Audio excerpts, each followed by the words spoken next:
Hi, this is Jason Calton, and this is my EDL 856 case study, Parental Apathy. Category 1, what do I know? I do know the assistant principal wants to get parents involved in helping out with the school, but in the beginning the principal wouldn't allow this because of parent apathy, and maybe it's partially because he doesn't want parents involved. Too many opinions. He wants to run the show. He does eventually allow them to do some investigation into what the parents would be willing to do, but he did approve an advisory group of student or a group of parents to give their opinions. It should be what do I know continued. An invitation was given to parents through morning announcements at school, which students were to tell parents about. We don't know how many were told by the kids, but we do know that there was an invitation through the school announcements. Also, we know that only 8 parents were in attendance, and the principal wanted to cancel the meeting. What do I need to know? I need to know what ages we're dealing with, and are we dealing with high school, which you can depend on them a little more, and there might be some issues then. But if we're dealing with elementary or even middle school, sometimes they're not the best at getting information home. Probably the worst in the system. How many parents were informed of the meeting? We need to know this. I need to know, is this the only way that we communicate with parents in the past? Is this the only way through morning announcements, or is it have we communicated other ways? And what other methods of communication can we use to communicate with parents? TV, radio, newspaper, however. Those ways of communicating we need to know. Category 2, identification of the problem. How can we get the parents of John F. Kennedy School more involved with their students' education? Plan of action. We basically treat this as a mulligan. In golf, you hit a bad shot, you get a mulligan. We're going to redo this meeting, do a do-over. We do another meeting for those that maybe, quote, weren't able to make it, and for whatever reason, whether they didn't hear or whether they're just apathetic and didn't want to come. But we're going to assume the best in them and schedule another meeting. And we're going to cover the same material, but we are going to schedule another meeting. In my opinion, obviously you move on with the meeting with the 8. I think it's rude to say, well, since there wasn't enough of it, I'm not going to waste my time to go over this stuff that we thought was so important that we had a meeting called. We're going to go ahead and reward those that came, and we're not going to ask you to come back. So we're going to value their time and go ahead and give them the information that they came to hear. I just think it's considerate. We do a better job of getting the word out for the second meeting through different outlets of media resources, newspaper, radio, even a paper to take home for them. Also, we want to get some feedback from the parents, community members about the meeting, about preferred time for general consensus through surveys. We'd send a survey home, and we could do it anonymously to protect their identity if that was a problem. Category 3, resolution by doing what is best for all students. We already know the principal is known not wanting to have parent involvement. We have to get him on board to share a vision of community-minded cohesion, which will better serve the students. We can't have him going in one direction and the parents and teachers going in another. We need everybody on board and going in the same direction.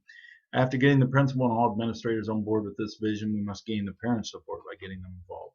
So first of all, we've got to get all the school members, the administrators, on board where they should be, and all pulling in the same direction. After we do that, then we get the parents and get them involved and allow them to have a say in how we operate things, and which is a shared vision. They're going to have some ownership. We also, the more they feel they are heard, the more they will invest in the school system. Category 4, reflection and unresolved issues. First, on the reflection, I thought of the damage that had already been done through past administrators. Of that, I felt as though the administrators were trying to do things on their own without the parents, and I feel that is a huge mistake. At least the principal was. And there's a lot of missed opportunities. There's a lot of great people out in the community that can help and have a lot of great suggestions, ideas, and they can bring a lot to the table that I think he was missing out on by not being willing to bring them in and be a part of the solution to creating a better environment. And then I believe what I value as an administrator, as a leader, is to communicate and build a rapport with the community, which includes the parents. It has to include the parents. You want them to be on board with you, and for you to share their ideas and for them to see the big picture. And I thought that this damage from the past was actually reversible, but it's going to take some work to reverse whatever's been done, whatever possible that the bridges have been burned. I absolutely think it's reversible. Reflection on unresolved issues continued. The unresolved issues part, was the timing of the meeting bad? I mean, we don't know whether that was the problem. We don't know anything about that. Whether they just scheduled at a bad time for people when they're working. And then are there really only that many people that want to be involved? The parents that want to be involved. Then you've got a different problem on your hands. Then you're going to have to find a new way to get people in.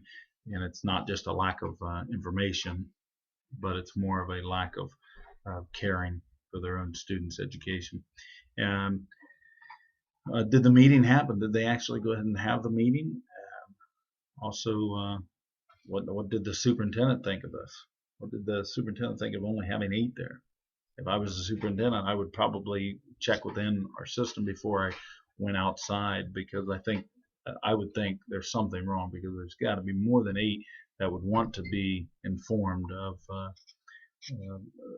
the details of this meeting and what was going to be shared.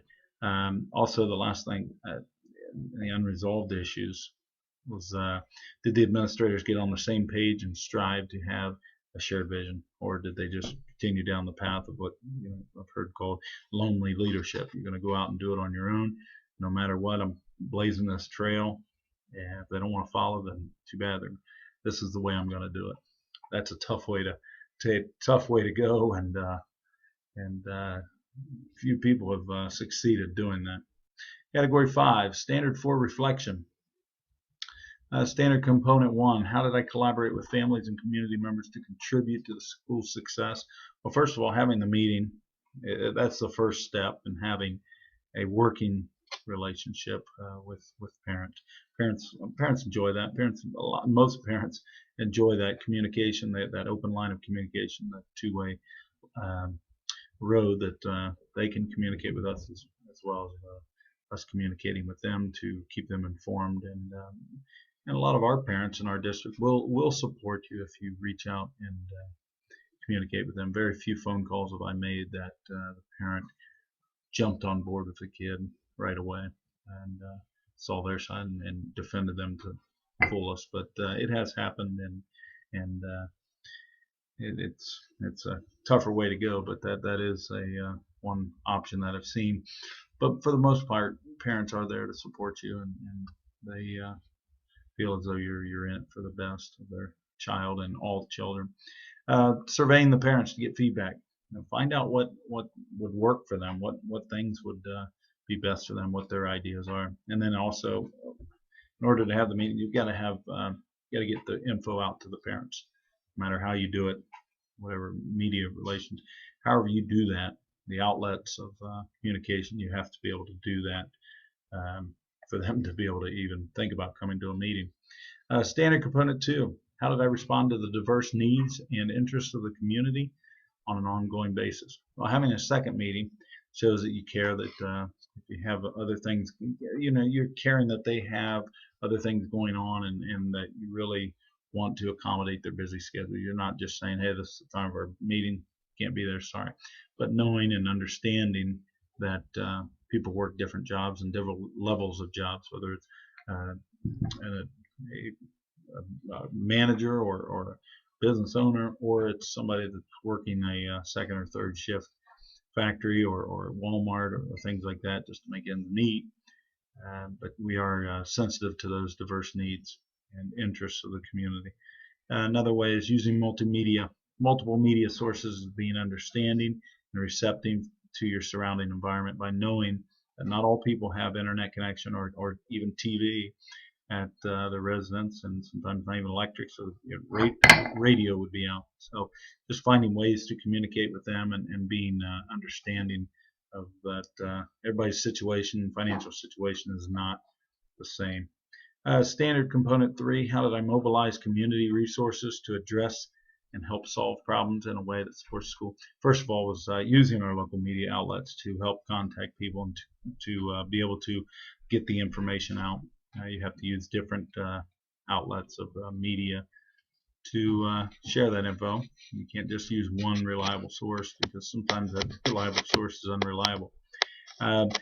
Second way is by creating a school parent organization, whether it's PTA, PTO, whatever you want to call it. If he doesn't want, the principal doesn't want a PTA, PTO, and then come up with another name that is basically the same thing. But back to my former point, we have to get that head principal on board with having a collaborative parent and teacher organization, no matter what you call it. Basically, that's going to provide positive interaction between the school and the parents, basically to create our ultimate goal, which is to create a better learning environment for the students. Lastly, make sure that all parents can understand and read the upcoming events through either language interpretation or using voicemail for some parents that struggle reading. And it is amazing that there are some parents that are out there that are raising those kids and they can't read, and they'll have their kids, well, just read it to me, whatever it says. And it's really sad to know that there are parents out there that are doing that. But then also those that don't speak English very well and do not read it very well. So to be able to put that letter out in English, you might as well not even send it, because if their student doesn't read it to them, they can't read it, they're going to throw it away. So it needs to be a communication in clear and exact forms that they can actually read and interpret. That is standard component 3, and that is the end of my presentation.